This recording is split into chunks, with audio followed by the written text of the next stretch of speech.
Hello दोस्तों, आज मैं आप लोगों को करम कहानी के बारे बताने जा रहा हूँ। ये लंबा चैप्टर है, इसके वजह से अलग अलग भागों में मैं इसको वीडियो बना के दूंगा। जो कि झारखंड में ये करम पूजा बहुत ही धूमधाम से मनाया जाता है।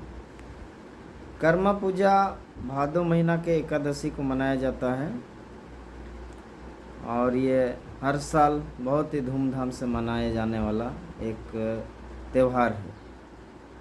तो कहानी शुरू होती है, ये सतयुग की कहानी है। सतयुग में ये मनाया जाता था। तो एक बार हुआ क्या, स्वर्ग लोक में हर साल वो लोग करम मनाते थे, करम पूजा करते थे। तो एक बार उनके पास फूलों की कमी हो गई।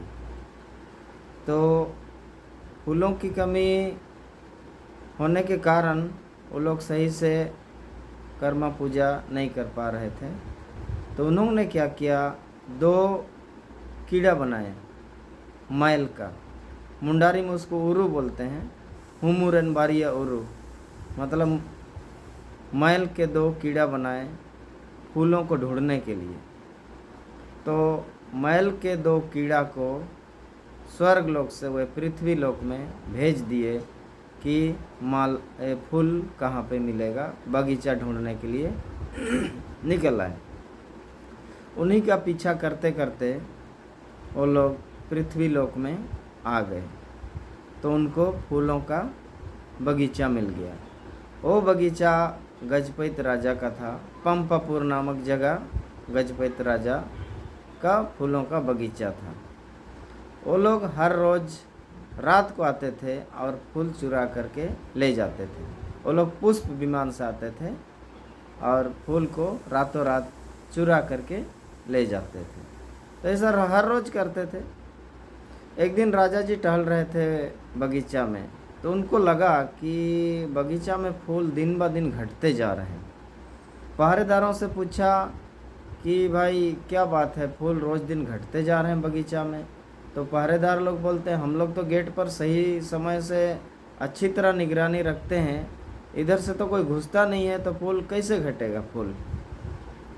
तो राजा बोला कुछ तो गड़बड़ है, इसको चेक करना पड़ेगा। तो पहरेदारों ने सोचा कि ठीक है, हम लोग कड़ी निगरानी रखेंगे, आखिर किधर से आ रहा है चोर जो फूल चुरा करके लेके जा रहा है। वो लोग चारों तरफ से घेरा में खड़े होकर के फूल का बगीचा का निगरानी करने लगे। फिर भी फूल घट रहा था, क्योंकि वो लोग जहाज से आते थे और चुरा के ले जाते थे। तो उन लोग को लगा और कुछ करना पड़ेगा। तो राजा ने बोला कि सारे फूलों में आज कीचड़ छिड़का दो, गोबर छिड़का दो। तो वो लोग ने उस दिन सारे फूलों में कीचड़ छिड़का दिया, सब फूल को गंदा कर दिया।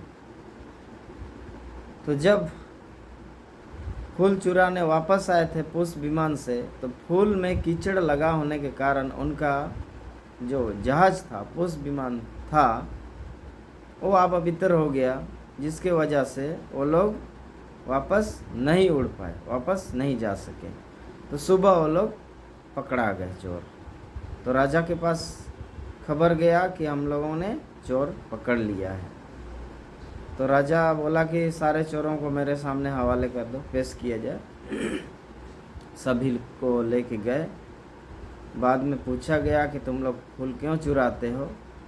तो उन्होंने बताया कि हम लोग करम राजा का पूजा करते हैं, करम राजा को फूल चढ़ावा करते हैं, इसी के लिए हम लोग फूल चुरा कर ले जाते हैं।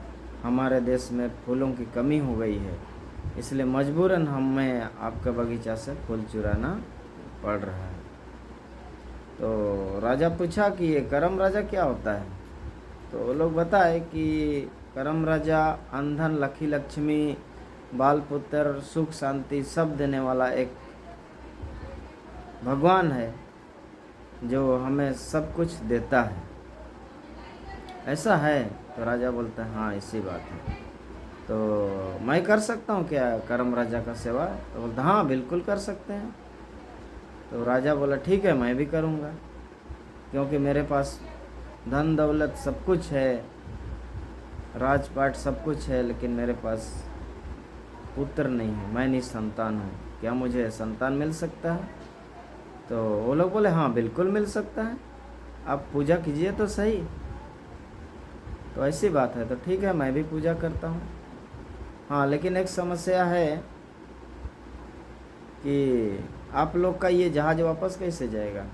तो स्वर्गवासियों ने कहा कि कोई अगर कुंवारी लड़की जो शाम को भी खाना नहीं खाई है और अभी तक खाना नहीं खाई है, वो लड़की अगर हमारे पुष्प विमान में पानी छिड़का देगी आम का पत्ते से, लोटा में पानी भर के ला के आम का पत्ते से इस हमारे विमान में पानी छिड़का देगी तो हमारा विमान उड़ जाएगा।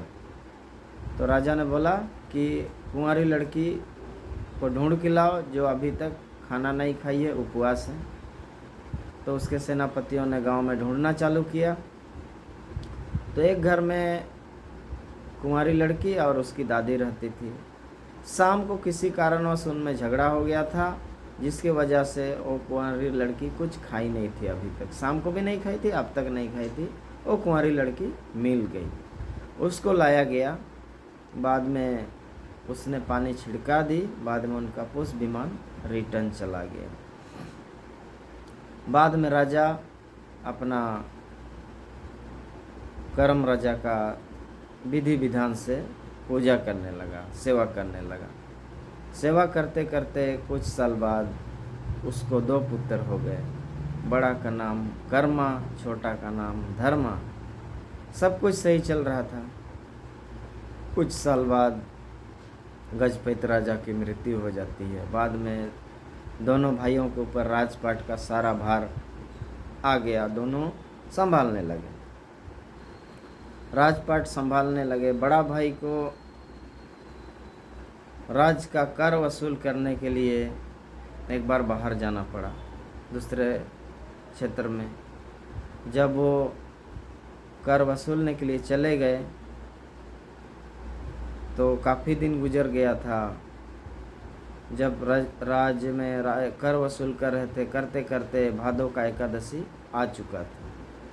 तो छोटा भाई करम राजा का पूजा करते थे हर साल। तो उस समय भी भादों का एकादशी आ चुका था, वो करम राजा का पूजा में व्यस्त था। बड़ा भाई बोलता है कि मैं बहुत सारा धन दौलत लेकर के आया हूँ, इसलिए मेरा भाई मुझे स्वागत करने के लिए आ जाए, मैं गांव के तट पर आ गया हूँ। तो छोटा भाई बोलता है कि नहीं ऐसे ही आ जाओ, मैं खुश हूँ, कोई दिक्कत नहीं, आ जाओ, मैं थोड़ा व्यस्त हूँ पूजा पाठ में। तो बड़ा भाई बोलता है कौन सा पूजा पाठ कर रहा है जो हमको लेने के लिए नहीं आ रहा है? 2-3 बार ऐसे ही हुआ। बाद में गुस्सा आ गया बड़ा भाई कर्मा, मैं इतना धन दौलत लेकर के आया हूँ फिर भी मेरा भाई मुझे स्वागत करना नहीं आ रहा है। सारा मुकुट उतारा, कपड़ा बदल लिया, एकदम सिंपल सा ड्रेस में अपना सेनापति और जितने भी उसके धन संपत्ति था उसको गांव के तट पे छोड़ के भाई के घर में आया और देख रहा है कि उसका छोटा भाई 2 कुड़ुम्बा बोलते हैं, मतलब करम का 2 डाली को गाड़ा है आंगन में और उसी का पूजा कर रहा है, सेवा कर रहा है।